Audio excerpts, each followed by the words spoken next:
राष्ट्रवादी काँग्रेसची एक महत्त्वपूर्ण बैठक मुंबईत सुरू झाली आहे।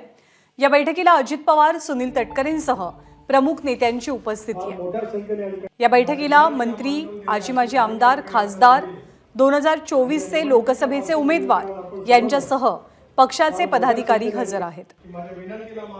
निलेश बुधावले आपल्याला माहिती देतील। निलेश, या बैठकीच्या आयोजनामागचं प्रमुख कारण नेमकं काय आहे? ज्ञानदा, लोकसभा निवडणुका नुकत्याच पार पडल्यात आणि या लोकसभा निवडणुकीच्या अनुषंगाने आढावा आजच्या बैठकांमध्ये घेण्यात येणार असल्याची माहिती आहे।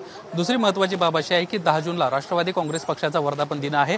मुंबईत आणि दिल्लीमध्ये हा वर्धापन दिन सोहळा साजरा करण्यात येणार आहे, तर त्या अनुषंगाने देखील आजच्या बैठकीमध्ये चर्चा होणार असल्याची माहिती आहे। यासोबतच आता विधानसभेचं लक्ष राष्ट्रवादी काँग्रेस पक्षासमोर आहे आणि त्यासाठीच आजच्या बैठकीमध्ये सर्व जिल्हाध्यक्ष असतील, फ्रंटल सेलचे प्रमुख असतील, यासोबतच सर्व मंत्री असतील, या सर्वांसंदर्भात या बैठकीमध्ये चर्चा करण्यात येईल आणि आगामी काळात रणनीती ठरवण्यात येणार असल्याची माहिती आहे। यासोबतच आज काही महत्त्वाचे पक्षप्रवेश देखील पार पडत आहेत। राष्ट्रवादी काँग्रेस शरदचंद्र पवार पक्षाचे राष्ट्रीय युवकचे अध्यक्ष असणारे धीरज शर्मा हे देखील आज आपल्या सर्व वेगवेगळ्या राज्यांमधले जे काही त्यांचे पदाधिकारी आहेत त्यांच्या समवेत आज राष्ट्रवादी काँग्रेस सोबत प्रवेश करताना आपल्याला पाहायला मिळत आहेत, पक्षात येत आहेत आणि त्यासाठी आजचा हा दिवसभरातला एक महत्त्वाचा कार्यक्रम आपल्याला होताना पाहायला मिळतोय।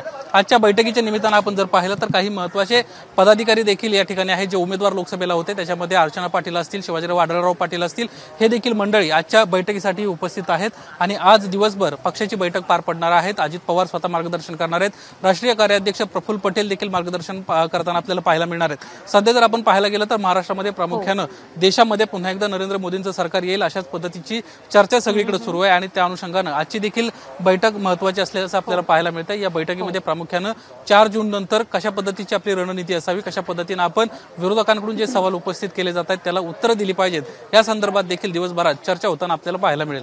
निलेश, धन्यवाद। वेळोवेळी ताजी माहिती जाणून घेत राहू। एबीपी माझा, उघडा डोळे बघा नीट।